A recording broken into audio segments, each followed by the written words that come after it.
Hello friends, welcome to our YouTube channel. आज से हम एक नया टॉपिक स्टार्ट करेंगे, परसेंटेज।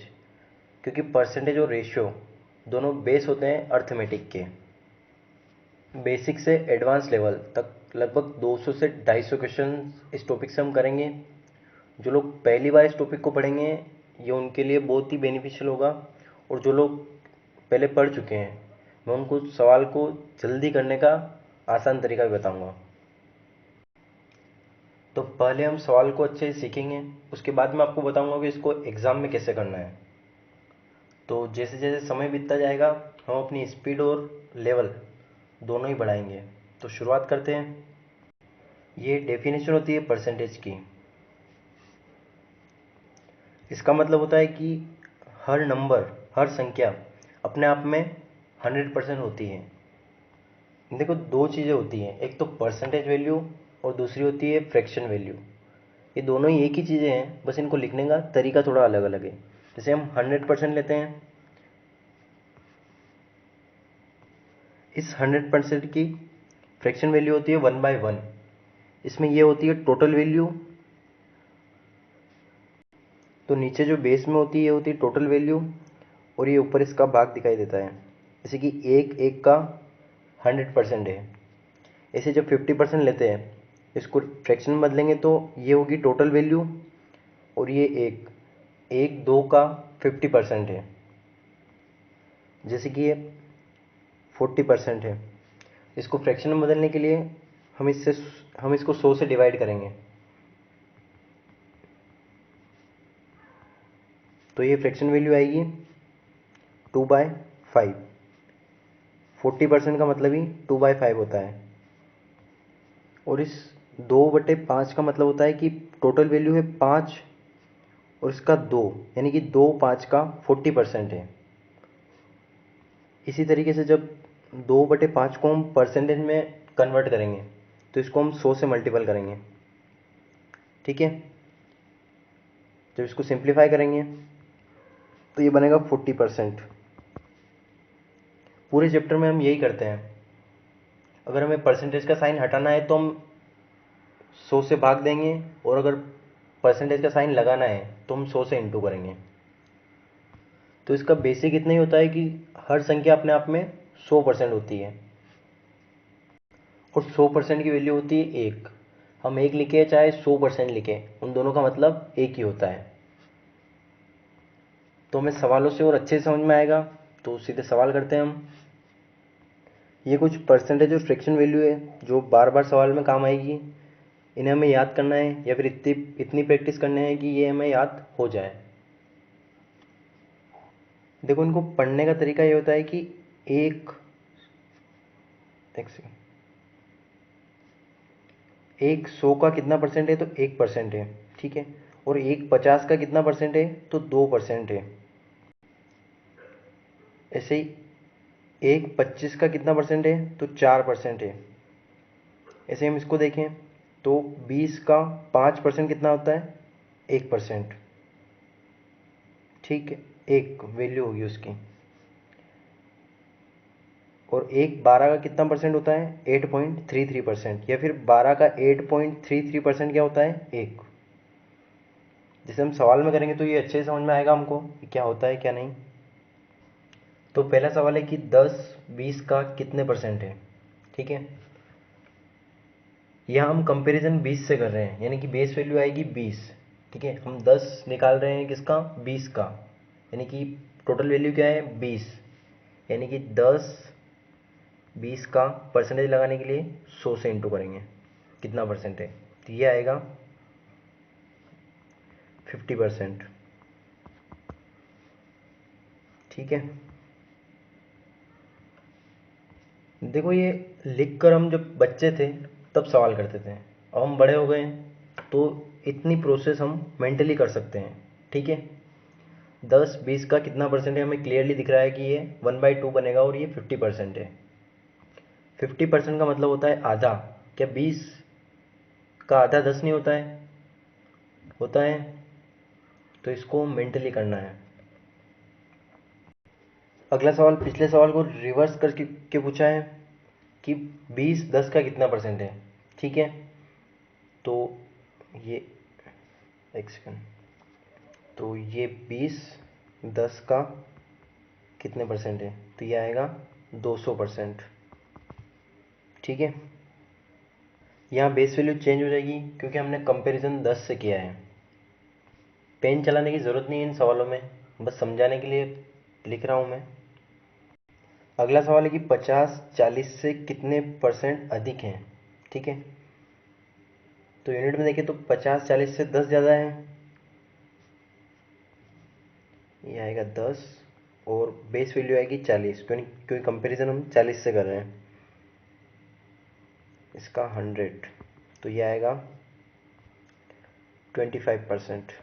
ठीक है, 1/4 की वैल्यू 25 होती है। तो अगला सवाल है कि एक संख्या का 1/5 यदि 81 है तो उस संख्या का 68% क्या होगा। देखो 81 जो है ये 1 की वैल्यू है। ठीक है, जो संख्या है उसका 1/5 यानी कि 1 की वैल्यू दी गई है, टोटल संख्या है 5, यानी कि ये 1 × 5, ये आ गई वो टोटल संख्या जिसका 1/5 81 है। अब इसका निकालना है हमें 68%। ठीक है, परसेंटेज हटेगा तो 100 से भाग देना पड़ेगा। जब हम इसको सिंप्लीफाई करेंगे तो ये जाएगा 20 और ये 10, ये बनेगा 34। ठीक है, यानी कि इसका यूनिट डिजिट आएगा 4, यानी इसका आंसर होगा 275.4। ठीक है, कैलकुलेशन आप कर लेना, इसका आंसर आएगा 275.4। जब इस 4 का मल्टीपल इस 1 में करेंगे तो इकाई का अंक आएगा 4, और जब हम 10 से भाग देंगे तो एक पॉइंट लगेगा। इससे हमें पता चलता है कि आंसर केवल ये वाला है। देखो ये तो हो गया इस सवाल का बेसिक। ठीक है, अब ये सवाल अगर एग्जाम में आए तो इसको कैसे करना है। हमें पता है कि जो भी संख्या आएगी हमें उसका निकालना है 68%। ठीक है, इस 68 में एक प्राइम नंबर होता है 17। ठीक है, तो हमें ऑप्शन में 17 का मल्टीपल चेक करना है, तो इनमें से एक ही ऑप्शन 17 का मल्टीपल है, बाकी कोई 17 का मल्टीपल नहीं है। तो ये होता है एग्जाम में करने का तरीका, और बेसिक मैंने जो स्टार्टिंग में बताया। तो अगला सवाल करते हैं। ए की वैल्यू दे रखी है 1300, बी की वैल्यू दे रखी है 1450, और पूछा है कि बी ए से लगभग कितने प्रतिशत अधिक है। तो बी ए से कितने प्रतिशत अधिक है, तो बी ए से 150 यूनिट ज़्यादा है। ठीक है, इसकी वैल्यू 1300 है, उसकी 1450, और कंपेरिजन हो रहा है ए से, तो बेस की वैल्यू आएगी 1300। ठीक है, और इसको 100 से जब मल्टीपल करेंगे तो इसकी वैल्यू आएगी इसको काटेंगे हम तो ये बनेगा 11.54%। कैलकुलेशन आप कर लेना। मेरे को कैसे पता चला कि इसकी वैल्यू 11.54% आएगी, क्योंकि 1300 का 10% निकालें तो लगभग 10% हम निकालें तो ये बनेगा 130। हमें ज़रूरत है 20 की ओर। ठीक है, तो जब 1300 का 1% निकालें तो ये बनेगा 13, और 2% निकालें तो ये बनेगा 26। यानी कहीं कहीं कहीं ना कहीं पता चलता है कि 1% से ज़्यादा आएगा और 2% से कम आएगा, यानी कि 1.5, यानी कि 10 और 12 के बीच की वैल्यू होगी। एक ही ऑप्शन है 11.5। तो ऐसे हमें सोच कर भी सवाल एलिमिनेट कर सकते हैं। थोड़ा मेंटली कैलकुलेशन करना सीखें ताकि कम से कम पेन चलाना पड़े, और उससे हमारा समय बचता है। हम जो सवाल करेंगे वो लगभग सारे ही पुराने पेपर के सवाल हैं। ये भी एसएससी का पूछा हुआ सवाल है। ऐसे ही एग्जाम में सवाल आते हैं, और बहुत से सवाल होते हैं जिनमें हम अप्रोक्सीमेशन या अपना मेंटली कैलकुलेशन करके सवाल बना सकते हैं। ठीक है, अलग अलग तरीके होते हैं सवाल को जल्दी करने के। जैसे जैसे आते जाएंगे मैं सारे बताता जाऊँगा। अगला सवाल है कि बी ए से 10% अधिक है, सी ए से 20% कम है, बी सी से कितने परसेंट अधिक हैं। सबसे पहले कंपैरिजन ए से कर रखा है तो हम ए को मान लेते हैं 100%। ये ए, ये बी, ये सी। ए को मैंने मान लिया 100%, ठीक है। बी ए से 10% अधिक है, यानी कि ये आएगा 110, ठीक है। और सी ए से 20% कम है, यानी कि सी जो है वो ए से 20% कम है, यानी कि सी की वैल्यू आएगी 80%, ठीक है। अब पूछा है कि बी सी से कितने प्रतिशत अधिक है, यानी कि इन दोनों का डिफरेंस आएगा 30 और बेस वैल्यू आएगी सी की, क्योंकि सी से कंपेयर किया है 80। देखो इसको सोल्व करने का तरीका होता है कि 1/8 की वैल्यू हमें पता है 12.5% होती है। ये इसका 3 गुना दे रखा है, यानी कि 12.5 का 3 गुना 37%। आंसर। वो फ्रैक्शन वैल्यू यहाँ काम आती है, वो बहुत ही इंपॉर्टेंट है, सभी याद होनी चाहिए। अलग अलग तरीके से एग्ज़ाम में लगती हैं, कभी उनका डबल भी एग्ज़ाम में काम आता है, ठीक है। जैसे जैसे आता जाएगा क्लियर होता जाएगा। अगला सवाल है कि एस टी से 20% अधिक है, ठीक है। तो कंपेयर टी से कर रखा है, ये एस, ये टी और ये यू। एस जो है वो टी से अधिक है, तो टी मान लेते हैं 100, ये 20% अधिक है तो ये 120। और टी जो है वो यू से 10% कम है, यानी कि ये जो 100 है ये 10% कम है यू से, यानी कि ये 90% ही है यू का। अगर हम इसका 100% निकालें तो ये यू की वैल्यू आएगी। तो ये वैल्यू आई हमारे पास यू की, और हमें कंपेयर करना है इसको एस से। एस की वैल्यू हमारे पास 120। इन दोनों का रेशो पूछा है हमसे, ठीक है। जब इन दोनों को सिंप्लीफाई करेंगे तो ये 0 और ये 0 कट जाएगी आपस में, ये 4 से जाएगा 3, ये जाएगा 25 बार, और ये 9 का इधर होगा तो 27/25, ये आंसर होगा, ठीक है। इस 9 का इधर मल्टीपल होगा। इस कैलकुलेशन को हम ना भी करें तो भी आंसर पता चल जाता है। जैसे कि इस 12 में होता है 3, ये होता है प्राइम नंबर, और इसके सामने कहीं भी 3 नहीं आ रहा है, ये बटे में है तो इधर आएगा इसका इंटू होगा, यानी कि ये 3 कटेगा नहीं, यानी कि एस की जो वैल्यू होगी वो 3 का मल्टीपल होगी। ए की वैल्यू है 27। ऐसे कैलकुलेशन से बचा जा सकता है। ये चीज़ें आपको मेंटली सोचनी है, जितना जल्दी आप सोचने की प्रैक्टिस करेंगे उतनी जल्दी आपकी कैलकुलेशन स्पीड बढ़ती जाएगी। इस कैलकुलेशन को करने में भी टाइम लगता है, लेकिन अगर इस चीज़ को पकड़ लिया कि इसमें 3 का मल्टीपल है और ऑप्शन में भी 3 का मल्टीपल होना चाहिए, क्योंकि इसको हम जब सिंप्लीफाई करेंगे तो इधर अगर 3 का मल्टीपल होता तो वो आपस में कटता, अदरवाइज वो नहीं कटेगा। अगला सवाल है कि निम्न गणितीय व्यंजक में बी का मान ज्ञात करना है। 296 के b% का 30% इक्वल टू 1480 के 5% के 50% का 40%, ठीक है। कैलकुलेशन का सवाल है पूरा, भाई करना कुछ नहीं है इसमें, यानी कि 296 का b%, 100 लगाते जाते हैं परसेंटेज को हटाकर, ये 30% इक्वल टू 1480 का 5%, ये 50% की वैल्यू 1/2, ये 40, ये परसेंट, ये 100, ये 100, ये आपस में कट जाएंगे।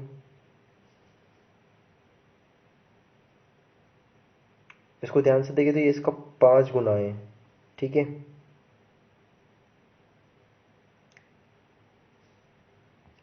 तीन सौ का जब 5 गुना करते तो ये बनेगा 1500, और ये 4 कम है, ठीक है ना।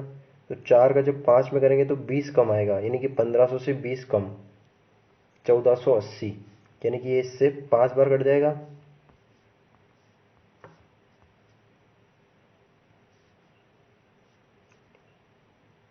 25 दूनी 50, और ये एक 0 यहाँ बची थी, ठीक है। 500/30, यानी कि 50/30। कैलकुलेशन का ही सवाल है पूरा, कैलकुलेशन करनी ही पड़ेगी, इसका कोई शॉर्ट तरीका नहीं होगा करने का। या तो आप इन परसेंटेज वैल्यू की फ्रैक्शन वैल्यू रख के करेंगे तो भी वही बात है, क्योंकि ये 100 से 100 आपस में कट जाना है बाद में। अगला सवाल है, यदि m is equal to 8x और n is equal to 6x है तो n m से कितने प्रतिशत कम है। ठीक है, n की वैल्यू है 6 और m की वैल्यू है 8x, तो n m से 2x कम है आउट ऑफ 8x। 1/4 की वैल्यू होती है 25%। इसको सिंप्लीफाई करेंगे तो 1/4 बनेगा और उसकी वैल्यू होती है 25%। अगला सवाल है कि 544 के 25% प्लस 1400 के 38% प्लस 2880 के 60% का मान क्या होगा। ठीक है, तो 544 का जब 25% यानी कि 1/4 निकालते हैं तो ये बनेगा 136। ठीक है, और ये परसेंटेज से ये 2 जीरो हट जाएगी। इस 14 का जब हम इसमें मल्टीपल करेंगे, 14 का पहले 40 में करते हैं, ये वो बनेगा 560 और उसमें से 14 इंटू 2 यानी कि 28 घटाएंगे तो वो बनेगा 532। ठीक है, कैलकुलेशन को ब्रेक करके करना है, 14 का 38 में नहीं करना है, 14 का पहले 40 में करना है, फिर 14 का 2 में करके उससे कटा लेना है। इससे क्या है, कैलकुलेशन करने में ईजी होता है। वैसे 14 का पढ़ा याद होना चाहिए, ऐसी कोई दिक्कत नहीं है। जब बड़े नंबर्स को मल्टीपल करना हो तब ब्रेक करके करना, उससे कैलकुलेशन करना इजी हो जाता है।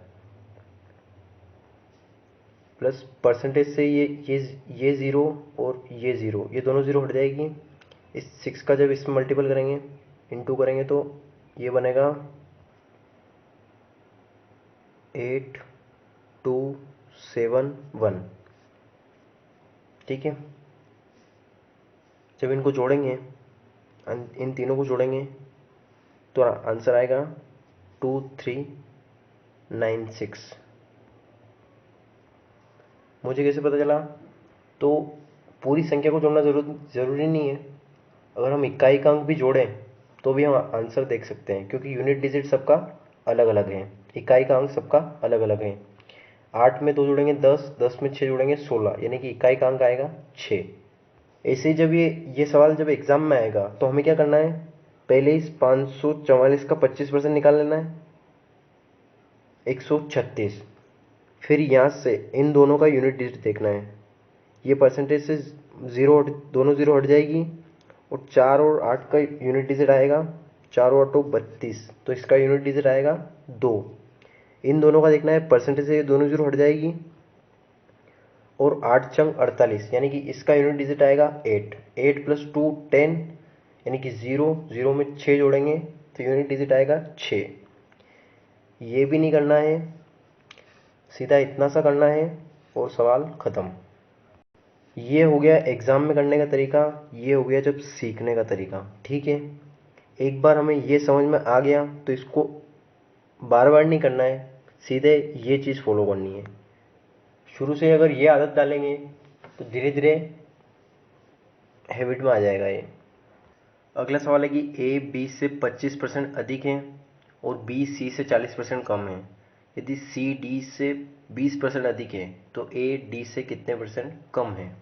ठीक है, तो ए बी से 25% अधिक है, यानी कि 25% की फ्रैक्शन वैल्यू क्या होती है 1/4, यानी कि बी 4 है तो ए 5 होगा यूनिट वैल्यू उनकी। ठीक है, तो ए और बी की वैल्यू इस तरीके से दी गई है, ये ए ये बी। अगर ये 4 है तो बी इससे 25% अधिक यानी कि 5 है। ठीक है, बी सी से 40% कम है, बी जो है वो सी से 40% कम है, यानी कि बी की जो वैल्यू है ये 4, ये 60% है सी की। तो सी की एक्चुअल वैल्यू क्या आएगी जो इसको सिंप्लीफाई करेंगे तो ये बनेगा 20/3, यानी कि C की वैल्यू है 20/3। ठीक है, इसको हटा देते हैं।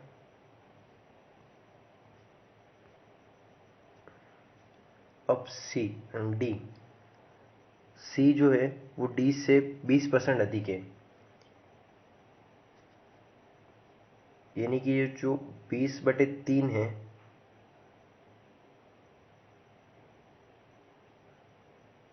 ये 120% की वैल्यू है। इसका 100% जब निकालेंगे तो ये आएगी डी की वैल्यू।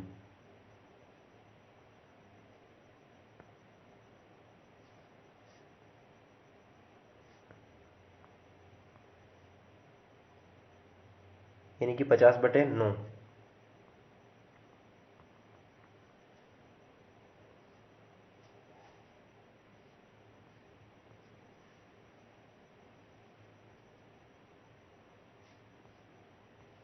इसको इजी करने के लिए 9 से इंटू करते हैं इसको, पूरी सीरीज को। ठीक है, यहाँ पे भी 9, हमें ए और डी को कंपेयर करना है। ठीक है, तो बीच वाले को हम छोड़ देते हैं। इसको 9 से इंटू करेंगे तो ये 9 से 9 कट जाएगा, ये बनेगा 9 × 5 45, और ये होगा 50। इन दोनों की कंपैरिजन पूछा है कि ए डी से कितने प्रतिशत कम है, यानी कि ए डी से 5 कम है, और कंपेयर किससे कर रखा है, डी से, यानी कि 50।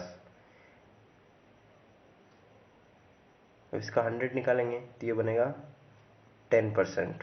ठीक है, 1/50 की वैल्यू होती है 2%, इसका 5 गुना 10%।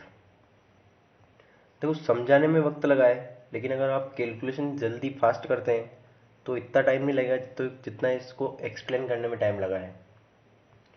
वो सवाल है कि यदि किसी संख्या के 80% का मान 768 है तो उस संख्या के 5% का 40% कितना होगा। ठीक है, तो ये 768 जो है ये 80% की वैल्यू दे रखी है, इसके 5% का 40%, यानी कि 2/5, ये हमें निकालना है। इस 5% को हम 1/20 लिख सकते हैं। देखो 768, इसका 80%, ये उस संख्या का 80% है, तो इसको 80 से कंपेयर किया, इसको 100 से इंटू भी करना पड़ेगा, तब जाकर ये संख्या वो संख्या बनेगी जो जिसका हमें 5% का भी 40% निकालना है। ठीक है, तो ये 5 और 20, 100 से 100 कट जाएगा, और जब इस कैलकुलेशन को हम सोल्व करेंगे तो ये बनेगा 90.2। मुझे कैसे पता चला कि ये 90.2 बनेगा, तो यहाँ से हम देखते हैं कि 8 दूनी 16, यानी कि ऊपर बनेगा 6 और नीचे है 8। अब 8 से 6 पर जाने के लिए मुझे इसमें 2 का इंटू करना पड़ेगा। ठीक है, तभी तो जाके 16, यानी कि इकाई का अंक 6 आएगा इसका। ये तरीका होता है यूनिट डिजिट चेक करने का। ठीक है, तो एक ही ऑप्शन है जिसमें यूनिट डिजिट 2 है, वो है 19.2। देखो थोड़ा एक्सप्लेन करता हूँ उस चीज़ को। ये 8 है। ठीक है, अब ऊपर कोई संख्या है 6, इसको डिवाइड करना है। अब मेरे को इसको डिवाइड करना है और यूनिट डिजिट आना चाहिए 6। अब 8 में किस चीज़ का इंटू करें तब यूनिट डिजिट आएगा 6। तो 8 में अगर मैं 2 का इंटू करूँ तो ये बनेगा 16, यानी इकाई का अंक आएगा 6। इस तरीके से हम पता लगा सकते हैं कि 8 में 2 का इंटू होगा तब जाकर उसका यूनिट डिजिट 6 बनेगा, यानी कि जो आंसर होगा हमारा उसका इकाई का अंक वो आएगा 2। अगला सवाल है कि 3375 के 1/27 प्लस 2775 के 44% का मान हम ज्ञात करना है। कैलकुलेशन है इस सवाल में, बाकी और कुछ नहीं है। ठीक है, तो बेसिक से करने का तरीका ये होगा, इस 27 से जब हम इसको काटेंगे तो ये जाएगा 125 टाइम, ठीक है। और जब हम इसको सिंप्लीफाई करेंगे तो ये बटे में 100 बनेगा, 4 से काटेंगे और 25 से काटेंगे, ठीक है, तो 100 गायब हो जाएगा। 4 से जब इसको काटेंगे तो ये बनेगा 11, और इसको जब 25 से काटेंगे तो ये बनेगा 111, ठीक है। और जब इन दोनों का इंटू करेंगे तो ये आएगा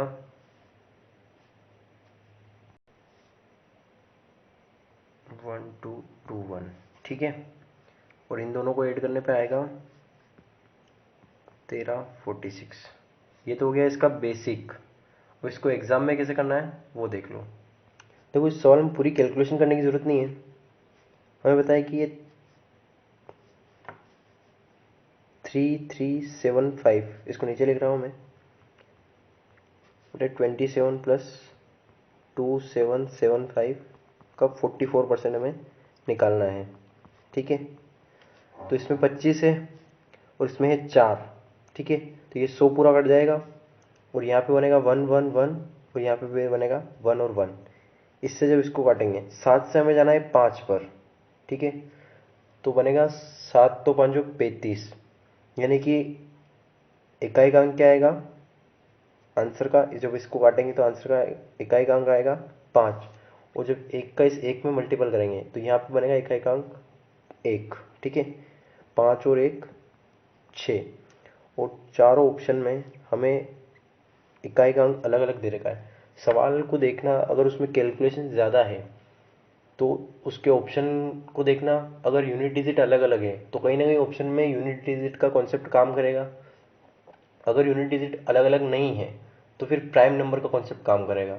कैलकुलेटिव अगर सवाल है तो उसको करने का कोई ना कोई इजी तरीका छुपा होता है सवाल में। अगला सवाल है कि संख्या x संख्याओं 20, 28 और 36 के औसत का 60% है, ठीक है। x का मान हमें ज्ञात करना है। तो एवरेज कैसे निकालते हैं, इन तीनों को जोड़कर, इन तीनों संख्याओं को जोड़कर 3 से भाग देंगे तो इनका एवरेज निकल के आएगा। तो इनका एवरेज आएगा, इनका योग आएगा 84 डिवाइड बाय 3, ठीक है। तो इनका योग निकल कर आएगा 28, और इसका निकालना है हमें 60%, यानी कि 3/5। और जब इसको सिंप्लीफाई करेंगे तो आंसर आएगा 16.8, यानी कि तीनों 8 तो 24, ऊपर बनेगा 4, और 5 से अगर 4 पे जाना है तो हमें 8 का इंटू करना पड़ेगा, ठीक है। और एक ही ऑप्शन है जिसमें यूनिट डिजिट 8 है। अगला सवाल है कि यदि 480 के 12.5% का % 72 है तो ई का मान ज्ञात करें। देखो 12.5% की वैल्यू होती है 1/8, और जब 480 का 1/8 हम निकालेंगे तो ये बनेगा 80, ठीक है। 480 का जब हम 1/8 निकालेंगे तो ये बनेगा 80। हमें 80 से, नहीं ये 80 नहीं बनेगा, ये 60 बनेगा, 60 बनेगा, ठीक है, 60। अब हमें 60 से जाना है 72 पर, ठीक है, यानी कितना ज़्यादा जाना है 12। परसेंटेज वैल्यू पूछिए हमें, यानी कि 72 60 का कितना परसेंट है। देखो 100% तो ऊपर आएगा, यानी कि इसका 100% 60 होगा, और इसका 10% होता है 6, हमें चाहिए 12, यानी कि 20% हो, यानी कि 100 प्लस 20, यानी कि 120% इसका आंसर होगा। हम इसको ऐसे भी करेंगे, 72 60 का कितना परसेंट होता है, तो इससे भी आंसर 120 ही आएगा, लेकिन मेंटली करना है हमें, ठीक है। जितना कम हो सके पेन का यूज़ करना है, आदत डालना है। अगर कोई पहली बार पढ़ रहा है तो आदत ये डालना है कि कम से कम पेन चलाए, वो जिसने पढ़ रखा है वो शुरू करे मेंटली कैलकुलेशन करना। इसका फ़ायदा हमें एग्ज़ाम में मिलता है, यहाँ मिले ना मिले।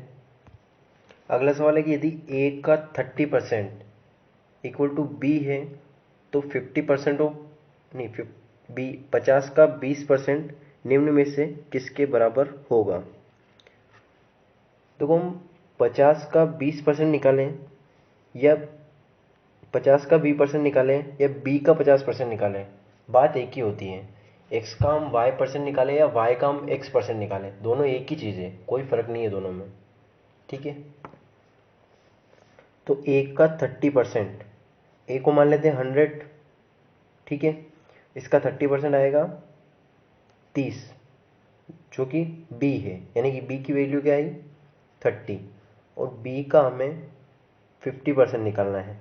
ठीक है, यानी कि आधा, ये आएगा 15। अब ऑप्शन देखते हैं हम, a जो a के 10%, जो a कितना माना था हमने 100 का 10% कितना आएगा 10, लेकिन हमें चाहिए 15।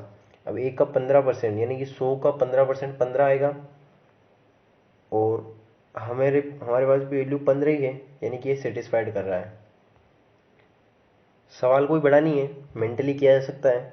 a की वैल्यू हमें 100 माननी है, और एक और चीज़ लगती है इसमें, वो मैं अलग से बता देता हूँ।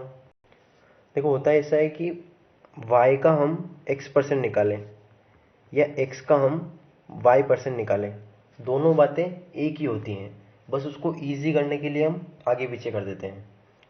जैसे कि हम 20 का 10% निकालें, ठीक है, तो ये बनेगा 2। अगर हम 10 का 20% निकालें तो ये भी बनेगा 2। ठीक है, दोनों चीज़ों में कोई फ़र्क नहीं है। अगला सवाल है, यदि a का 80% b के 90% से 13 अधिक है और a के 40% तथा b के 60% का अनुपात 10:9 है, तो a माइनस b का मान ज्ञात करना है। ठीक है, तो दूसरी लाइन में रेशियो दे रखा है, हम इससे कंपेयर करते हैं। a का 40%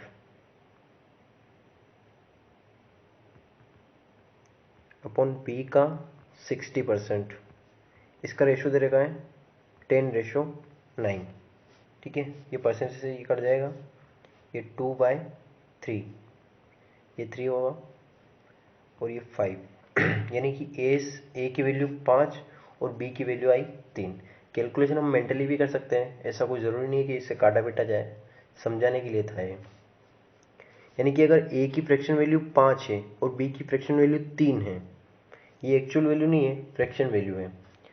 अब हम पहली लाइन से कंपेयर करेंगे। ठीक है, तो 5 पे कैलकुलेशन करना थोड़ा मुश्किल होगा, तो इसको 50 मान लेते हैं ए को, और बी को मान लेते हैं 30। ठीक है, ए का 80% यानी कि इसका निकालना है 4/5, ये निकलेगा 40, और इसका निकालना है हमें 90%, ये वो बनेगा 27। और दिया गया ए का 80% बी के 90% से 13 अधिक है। क्या ए का 80% बी के 90% से 13 अधिक आ रहा है? इन दोनों का डिफरेंस 13 आना चाहिए। तो 40 में 27 घटाएंगे तो ये दोनों का डिफरेंस 13 आ रहा है, यानी कि सेटिस्फाइड कर रहा है। हमने ए की वैल्यू 50 मानी थी और बी की वैल्यू 30 मानी थी, ये दोनों चीज़ें आपस में सेटिस्फाइड कर रही है। इन दोनों का जब 80% और 90% निकालेंगे तो इनका डिफरेंस 13 आ रहा है, यानी कि यही इनकी एक्चुअल वैल्यू है, और इनका डिफरेंस पूछा है। 50 और 30 का डिफरेंस होता है 20।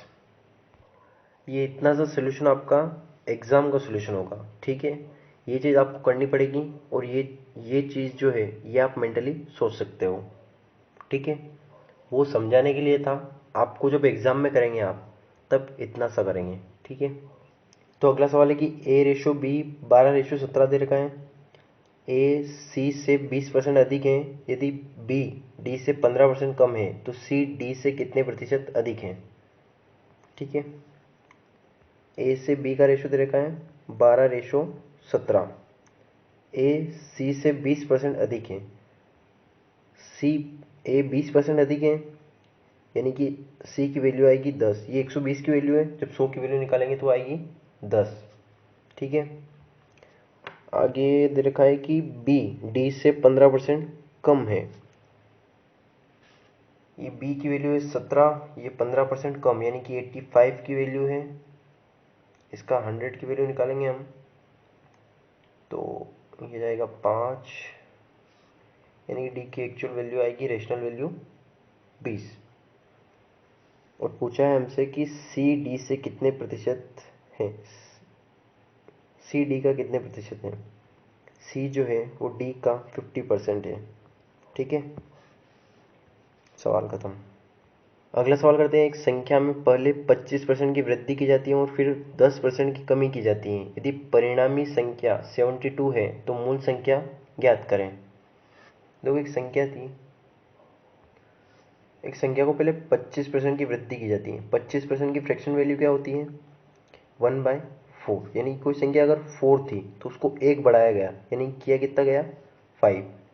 फिर 10% कम किया गया, यानी कि अगर 10 थी तो उसको 9 किया गया। ठीक है, ऐसा करने पर परिणामी संख्या जो फाइनल संख्या थी वो 72 प्राप्त हुई हमें। इसको इंटू करेंगे तो ये बनेगा 40 और ये बनेगा 45। ये परिणामी संख्या है, इसकी वैल्यू दे रखी है हमें 72, यानी कि 72 की वैल्यू हमारे पास आई है 45, हमें निकालनी है 40 की वैल्यू।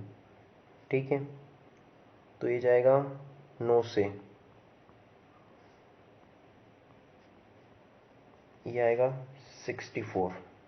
एक तो ये तरीका होता है और दूसरा तरीका होता है कि उस संख्या को 100 मान लें। पहले उसको 25% बढ़ाते हैं, फिर 10% कम करते हैं और फिर दी गई संख्या से कंपेयर करते हैं।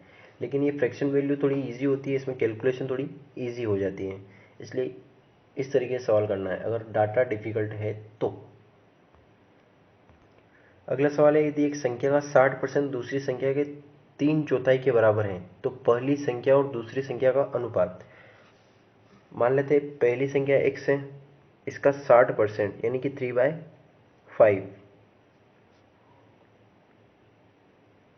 दूसरी संख्या y मान लेते हैं, इसके 3/4 के बराबर है। ठीक है, तो यहाँ से x और y की फ्रैक्शन वैल्यू पूछी है, तो जब इनको सिंप्लीफाई करेंगे तो x और y की वैल्यू आएगी 5/4। इनको आगे पीछे ले जाना, इसका इधर इंटू होगा, इसका इधर होगा और इसकी वैल्यू आएगी y की वैल्यू ये, यानी कि 5/4। अगला सवाल है, दो संख्या एक तीसरी संख्या से क्रमशः 30% और 37% कम है। दूसरी संख्या पहली संख्या से कितनी प्रतिशत कम है। तो तीसरी संख्या से कंपेयर कर रहा है। ठीक है, तीसरी संख्या मान लेते हैं 100 है, तो पहली संख्या इससे 30% कम है यानी कि 70। ये 37 कम है यानी कि ये आएगी 63। और हमें पूछा है कि दूसरी संख्या पहली संख्या से कितनी प्रतिशत कम है, तो ये इससे 7 कम है आउट ऑफ 70 यानी कि 10%। अगला सवाल है कि एक संख्या b संख्या a से 17.5% कम है यदि संख्या c संख्या b से 25.5% अधिक है। यदि c का मान 80, 85 दिया गया है तो a का मान ज्ञात कीजिए। तो a, b और c, a की वैल्यू दे रखी 100, संख्या b a से 17.5% कम है यानी कि b की वैल्यू आएगी 82.5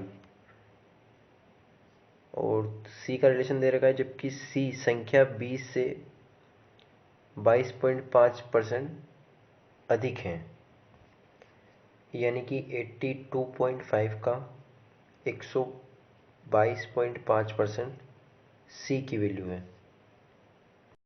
तो इसको सिंप्लीफाई करते हैं, ये 2 0 और लगेगी,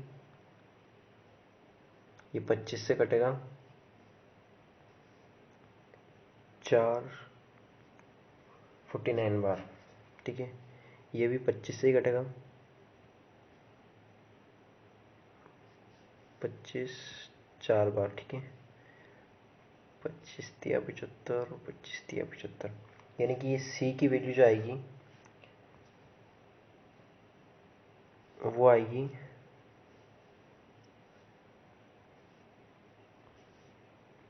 33 इंटू 49 डिवाइड बाय 16।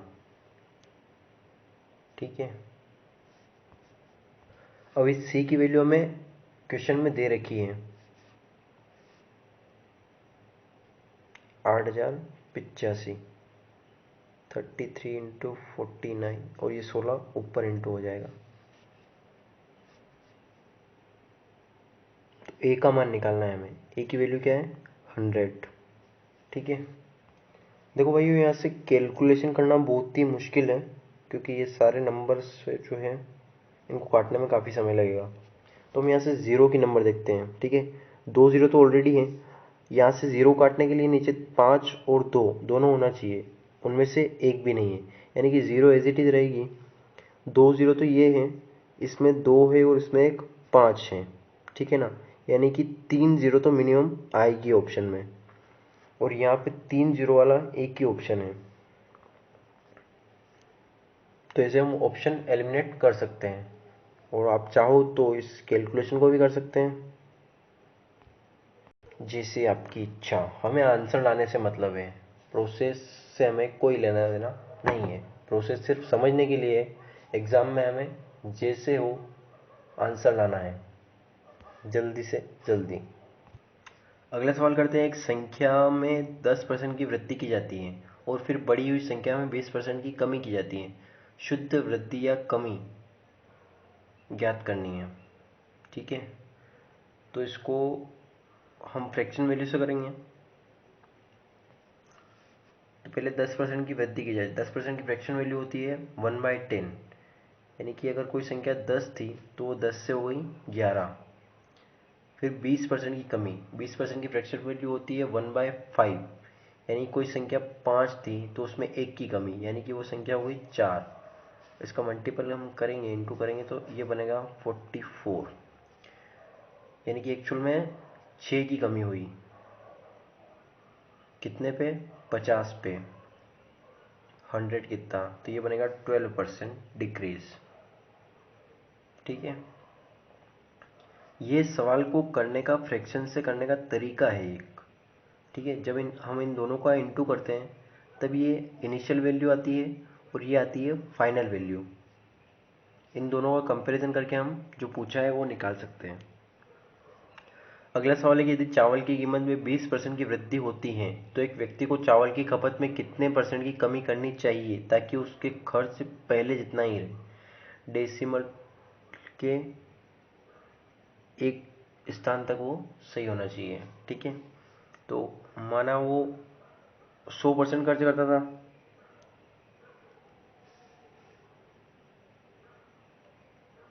यानी कि अगर वो 100 रुपये खर्च करता था तो 20% की वृद्धि के बाद खर्च हो गया उसका 120। लेकिन वो चाहता है कि उसका खर्च ना बढ़े, उसका खर्च 100 ही रहे, तो उसे 20 की कमी करनी पड़ेगी, 20 रुपये की कमी करनी पड़ेगी 120 रुपये के ऊपर। तो जब इसका परसेंटेज वैल्यू हम निकालेंगे तो ये बनेगा 1/6, और 1/6 की वैल्यू होती है 16 सही 6-7%, अप्रोक्स 16.7%। फ्रैक्शन वैल्यू हमें याद होनी चाहिए ताकि इसको बार बार निकालना ना पड़े। तो समझ में आया आप लोगों को। अगर कोई व्यक्ति 100 रुपये खर्च कर रहा था, महंगाई के कारण उसकी खर्च 120 हो गया। जो वस्तु 100 रुपये मिल रही थी उसकी कीमत हो गई 120। वो चाहता है कि वो वस्तु 100 रुपये में ही मिले, या फिर वो अपनी क्वांटिटी कम कर देगा। ठीक है, कुल मिलाकर उसको खर्च नहीं बढ़ाना है, तो उसको कमी करनी पड़ेगी, यानी कि 20 की कमी करनी पड़ेगी 120 पर। कंपैरिजन अब 120 से होगा ना कि 100 से। इसकी वैल्यू आएगी 16 सही 7%। तो सवाल है कि दो धनात्मक संख्याओं का अंतर 1020 है। यदि बड़ी संख्या का 7.6%, छोटी संख्या का 12.4% है, तो दोनों संख्याओं का योगफल किसके बराबर होगा। ठीक है, तो बड़ी संख्या x मान लेते हैं, यानी कि x का 7.6% बराबर है y छोटी संख्या के 12.4% के। ठीक है, तो इनकी फ्रैक्शन वैल्यू निकाल लेते हैं हम। तो ये 4 से सिंप्लीफाई होगा, ये आएगा 19 और ये आएगा 31। ठीक है, यानी कि x अपॉन y इसकी वैल्यू होगी 31/19। इनका डिफरेंस आएगा 12 और इसकी वैल्यू दे रखी है हमें अंतर 1020। ये है इसका 8 और 5 85 गुना। तो हमें निकालना है दोनों के संख्याओं का योगफल।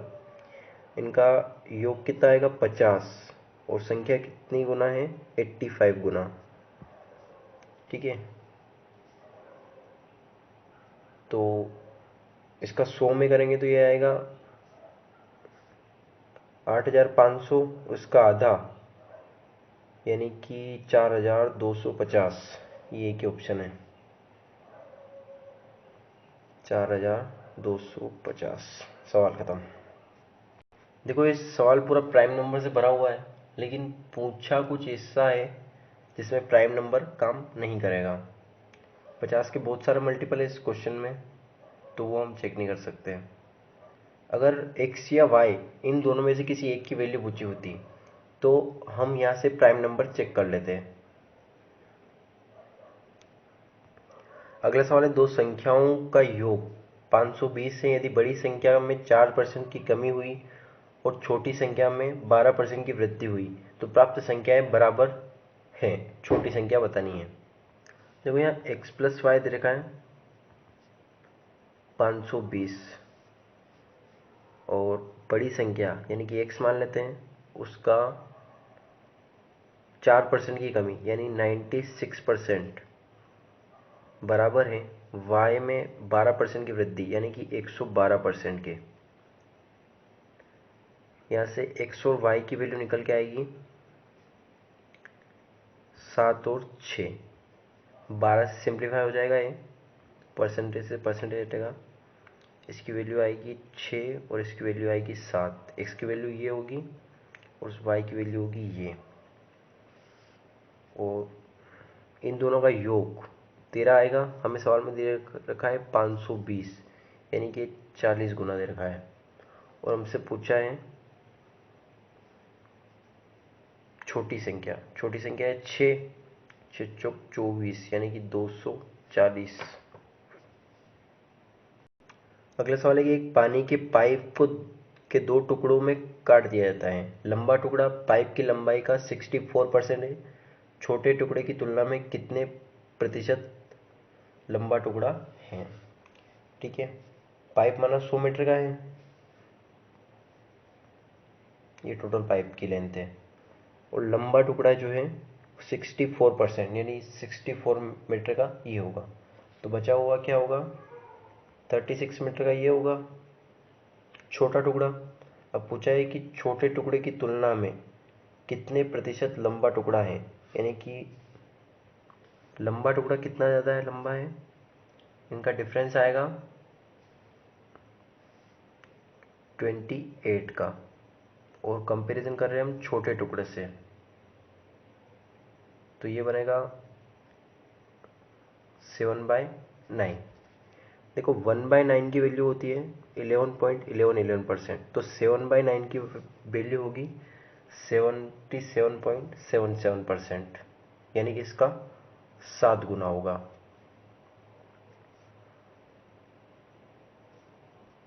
अगला सवाल, यदि फोटोग्राफ शब्द में पीएच के स्थान पर एफ लिखा जाता है तो अक्षरों की संख्या में कितने प्रतिशत की कमी होगी। देखो जब पीएच दो वर्ड के स्थान पर केवल एक वर्ड लिखा जाएगा, पी और एच के स्थान पर एफ लिखा जाएगा, तो पीएच यहाँ भी है और यहाँ भी है, यानी कि 4 वर्ड के स्थान पर केवल 2 ही लिखे जाएंगे, यानी कि 2 की कमी होगी, 2 वर्ड की कमी होगी। कितने पर, आउट ऑफ 2 10 पर, यानी कि ये 20%। CPO 2019 का क्वेश्चन है। आगे जितने भी एग्ज़ाम है वो प्रीवियस ईयर की हैं, CPO और CGL के। तो सवाल है कि 0.08% का 8, इसकी पावर पावर है 1/9 का मान ज्ञात कीजिए। देखो, जब हम इसे सिंप्लीफाई करेंगे तो ये परसेंटेज से ये डेसिमल के 2 जीरो आएंगे, वो कट जाएंगे। इस डेसिमल से 3 जीरो आएंगे, 2 इससे कट जाएंगे, 1 बचेगा, यानी कि इसकी वैल्यू होगी 8 और ये बनेगा 0.8 और लास्ट में दे रखा है 8। ठीक है,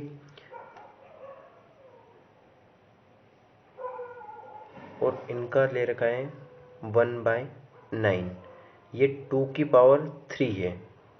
ठीक है, और इनटू में काते जोड़ेगी, यानी कि 0.2 की पावर 9 और इसका दे रखा है 1/9। ये 9 से 9 कट जाएगा और ये बनेगा 0.2।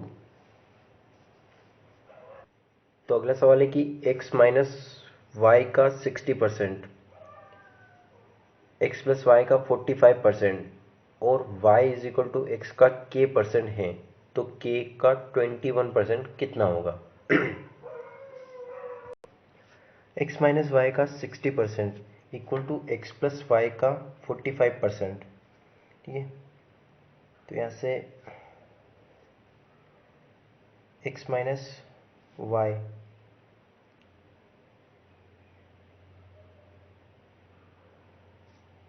अपॉन एक्स प्लस वाई, ये आएगा 45% अपॉन 60%। परसेंटेज से परसेंटेज हट जाएगा और ये सिंप्लीफाई करेंगे तो बनेगा 3/4। और यहाँ से जब हम x और y की वैल्यू निकालेंगे तो x की वैल्यू आएगी 3.5 और y की वैल्यू आएगी 0.5। ये डायरेक्ट कैसे निकलता है मैं भी बता दूंगा। तो ये वैल्यू आएगी इनकी। अब पूछा हमसे ये है कि y is equal to x का k% है, तो y यानी कि 0.5 3.5 का कितना परसेंट है? ये बनेगा 1/7,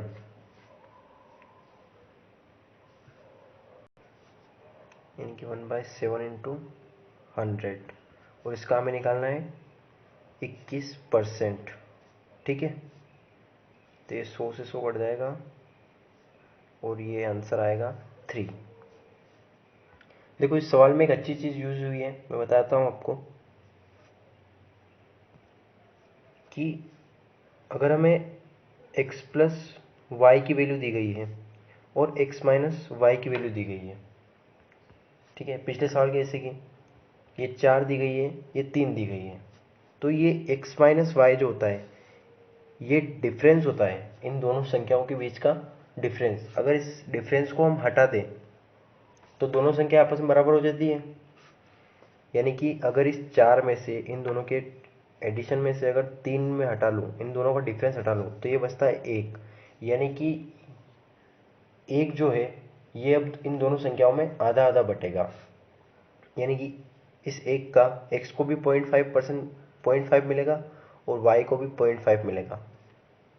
और जो ये डिफरेंस है ये बड़ी संख्या का होता है, ये बड़ी संख्या का होता है। एक संख्या इतनी ज़्यादा होगी और दूसरी संख्या इतनी कम, यानी कि जब बड़ी संख्या में हम 3 जोड़ेंगे तो ये बनेगी 3.5 और ये बनेगी 4। ये 3 जो है ये इन दोनों का डिफरेंस है। अब अगर हम इस डिफरेंस को इस साइड में हटा लें तो बाकी जो वैल्यू बचती है वो दोनों की आधी आधी होती है। अब जो डिफरेंस था वो किसी एक में जोड़ दो, वो बड़ी संख्या बन जाएगी और दूसरी छोटी रह जाएगी। बस यही था। इसको सोल्व करने पर भी यही वैल्यू आएगी। इसका तरीका होता है करने का, जल्दी करने का। अगला सवाल, एक संख्या के 38% और उसी संख्या के 22% के बीच का अंतर 3200 है, उस संख्या के 15 से 1/2% कितना होगा? देखो, फाइनली हमें इस सवाल में निकालना उस संख्या का 15 से ही 1/2%। 15 से ही 1/2% को सिंप्लीफाई करेंगे तो ये बनेगा 31/2। ठीक है, ये बनेगा 31/2, यानी कि 31 का मल्टीपल आंसर होगा, और एक ही ऑप्शन है 3100। इसको सोल्व करें तो देखा है कि एक संख्या माना कि x है, इसके 38% और उसी संख्या x के 22% के बीच का अंतर डिफरेंस दे रखा है 3200, यानी कि इनका डिफरेंस क्या आएगा, ये आएगा x का 16%। ठीक है, x की वैल्यू जो भी हो इसका 38% निकालेंगे और उसका 22% निकालेंगे, दोनों का डिफरेंस अगर लेंगे तो वो आएगा x का 16%, और इसकी वैल्यू दे रखी है हमें 3200। ठीक है, यानी कि 200 गुनी, परसेंटेज हटाएंगे तो ये 100 जाएगा, ये इधर 00 लगेगी, यानी कि 20,000, और इसका हमें निकालना है 31/2। ठीक है, तो ये 2 से 2 कट जाएगा और ये बन जाएगा, ये 20 नहीं आएगी, ये 3100 ही बनेगा। ठीक है, 16% की वैल्यू है, जब इसका 100% निकालेंगे तो वापस 20 से 20 कट जाएगी।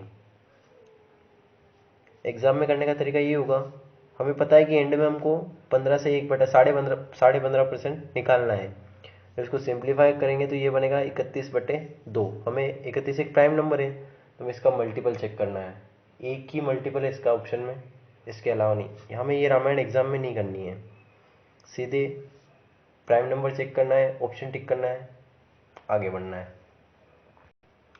अगला सवाल है, जब कोई संख्या 40 से बढ़ा दी जाती है तो वह स्वयं के 125% हो जाती है, वह संख्या क्या है। देखो, ये 40 कोई संख्या है, उसको 40 बढ़ाया यूनिट में, तो वो स्वयं की 125% हो गई, यानी कि 40 बढ़ाने पर वो एक्चुअल में 25% बढ़ गई, यानी कि जो 40 दी गई है ये 25% की वैल्यू है, ये 40 25% की वैल्यू है, और हमें निकालना है 100। ठीक है, ये 4 बार जाएगा, यानी कि 160। ये चीज़ आप मेंटली भी कर सकते हैं, इसमें पेन चलाने की ज़रूरत नहीं है, समझाने के लिए बताया ये, बाकी ये मेंटली किया जा सकता है। अगला सवाल है, किसी गांव में 12% बकरियां बाढ़ में बह गई, अरे, और शेष बकरियों में से 5% बकरियां किसी बीमारी से मर गई। अब यदि गांव में 8,360 बकरियां शेष हो तो बताइए बाढ़ से पहले गांव में मूलतः कितनी बकरियां थी। देखो, हमारा 100% बकरियां थी। ठीक है, हर चीज़ अपने आप में 100% होती है। 100% बकरियां थी, 12% बाढ़ में बह गई, बची कितनी, 88%। अब इन बची हुई का 5% बकरियां किसी बीमारी से मर गई, यानी कि शेष कितनी बची, 88 का 95%। ये शेष बकरियां बची, और इसी की वैल्यू हमें दी गई है, कितनी दी गई है, 8360। इसको ऊपर जाएगा तो यहाँ से ये हट जाएगा, और अब हमें निकालना है कि पहले कितनी बकरियां थी। तो पहले की वैल्यू क्या रख रखी है हमने, 100। तो अब हम देखते हैं 0। ठीक है, यहाँ पे एक 5 है, और यहाँ से मिल जाएगा हमें एक 2, यानी कि एक 0 यहाँ बनेगी, एक 0 से एक 0 कट जाएगी। ठीक है, तो बचती है 2 और एक 3 और एक 4 0। ठीक है, तो 4 0 एक ही ऑप्शन में है, वो ये रहा। पूरी कैलकुलेशन नहीं करनी है, नंबर्स ऑफ ज़ीरो देखना है, आंसर टिक करना है, आगे बढ़ना है। जिनको नहीं पता कि ज़ीरो कैसे बनता है वो बाद में सिखाएंगे, अभी इसको समझ लेना। 5 और 2 इन दोनों का इंटू होगा तभी तो जाके एक 0 बनेगा। 5 दूनी 10 होता है, इसके अलावा ज़ीरो कहीं बनता है?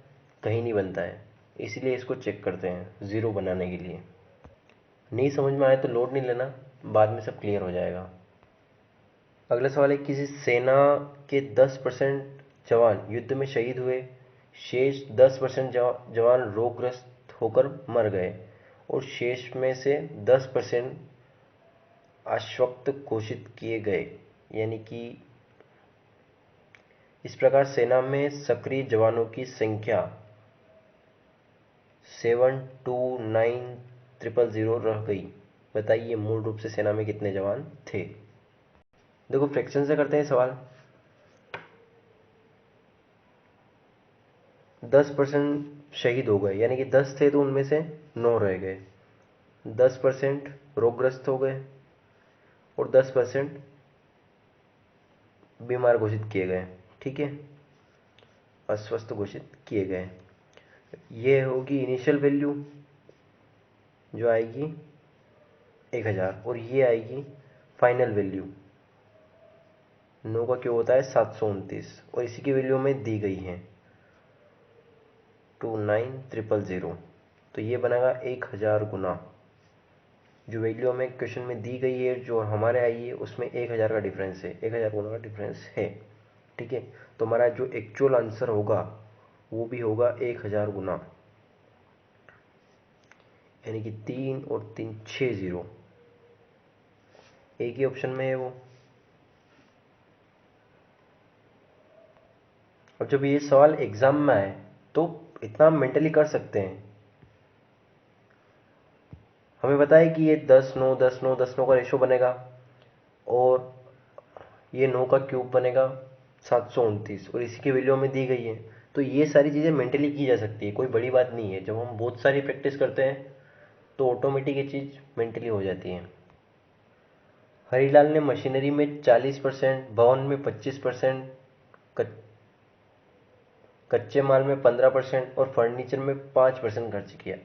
अब उसके पास 1305 रुपये बचे, तो शुरू में उसके पास कितना पैसा था? देखो यहाँ पे शेष धन की बात नहीं की गई है, यहाँ पे इनको डायरेक्ट जोड़ेंगे हम, क्योंकि अगर लिखा होता कि शेष धनराशि का, तो जो बचा उसका हम फिर फ्रैक्शनल वैल्यू निकालते हैं। तो 40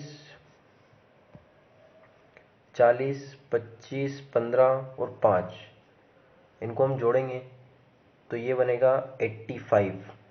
ठीक है, यानी कि 85% उस धनराशि उसने खर्च कर दी। अब उसके पास बची है 15%, और इस 15% की वैल्यू हमें दी गई है 1305, और हमें निकालनी है उसकी टोटल धनराशि, यानी कि 100 से इंटू कर देंगे। ठीक है, तो ये कटेगा 87 बार जाएगा। ठीक है, ये ऑप्शन।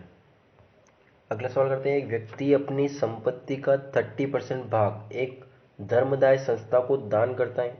शेष राशि का क्रमशः 30% और 25% अपनी पत्नी और अपने बेटे को देता है।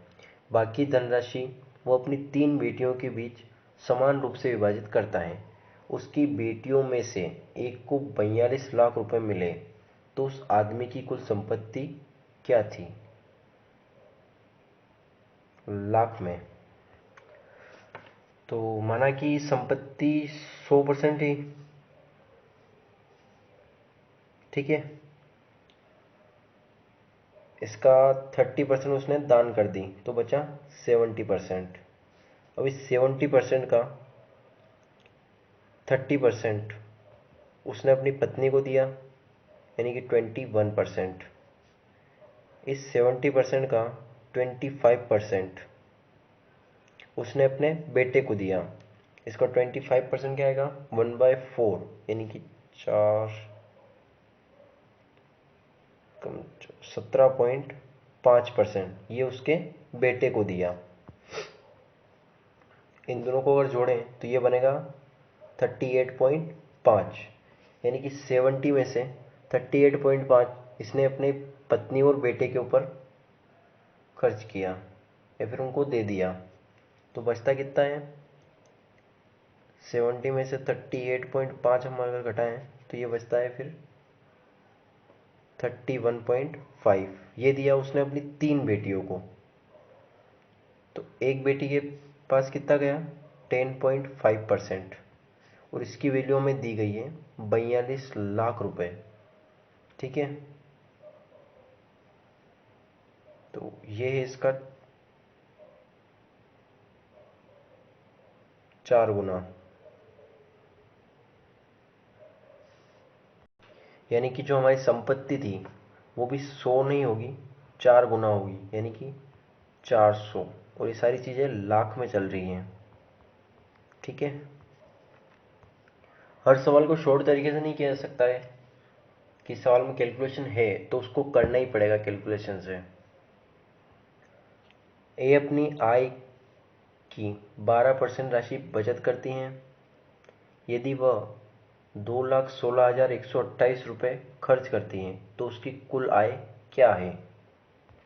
देखो, अगर बचत 12% कर रही है तो 88% खर्च कर रही हैं, यानी कि 2,16,128 जो है वो 88% की वैल्यू है। उसकी आय निकालना है 100%, यानी कि 2 ज़ीरो आएगी ऑप्शन के एंड में, एक ही ऑप्शन में है। ठीक है, और अगर 2 ऑप्शन में होती तो हम यूनिट डिजिट चेक कर लेते। 8 से जाना है 8 पर, आटाउटी नहीं, 8 छंग 48, तो यूनिट डिजिट आता 6। जिसकी इच्छा है कैलकुलेशन करने की तो वो कर सकता है, लेकिन एग्ज़ाम में नहीं करना है, एग्ज़ाम में कैलकुलेशन अलाउड नहीं है। अगला सवाल है, चीनी के मूल्य में 10% की कमी हुई, व्यक्ति ने अपनी खपत में कितने प्रतिशत की वृद्धि करनी होगी ताकि व्यय में कोई परिवर्तन न हो। देखो, चीनी जो 100 की मिल रही थी उसमें 10 की कमी हुई और मिलने लग गई 90 की, लेकिन बंदा चाहता है कि मैं 100 ही रुपये खर्च करूं, तो यानी कि उसे 10 की वृद्धि करनी पड़ेगी, किस पे, 90 रुपये पे। तो 100 कितना, तो ये आएगा 100/9%। लिखने में समय जा रहा है वरना आंसर कोई बड़ा नहीं है इनका, और ये सीपीयू का क्वेश्चन है। ठीक है, सारे सवाल इतने इजी नहीं होते हैं, ये धीरे धीरे लेवल बढ़ता जाएगा। आगे ऐसे ऐसे क्वेश्चन भी आएंगे मेंस लेवल के जिनमें कैलकुलेशन भी करनी पड़ेगी और उनकी मेथड भी लंबी होगी। ठीक है, तो अगला सवाल है कि चीनी के मूल्य में 14% की वृद्धि हुई, कोई व्यक्ति अपने खपत में कितने प्रतिशत की कमी करे कि व्यय मात्र 8% की वृद्धि हो। ठीक है,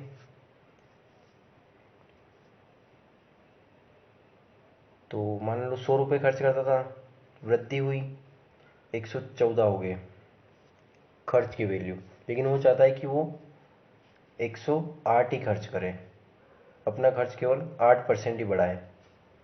तो उसे कितना कम करना पड़ेगा अपना खर्च, 6 कम करना पड़ेगा।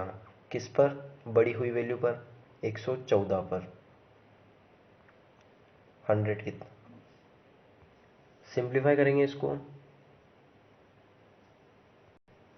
तो ये जाएगा 19 बार, और ये जाएगा अप्रोक्स 5.2 और समथिंग कुछ जाएगा, यानी कि अप्रोक्स 5.3 टाइम्स।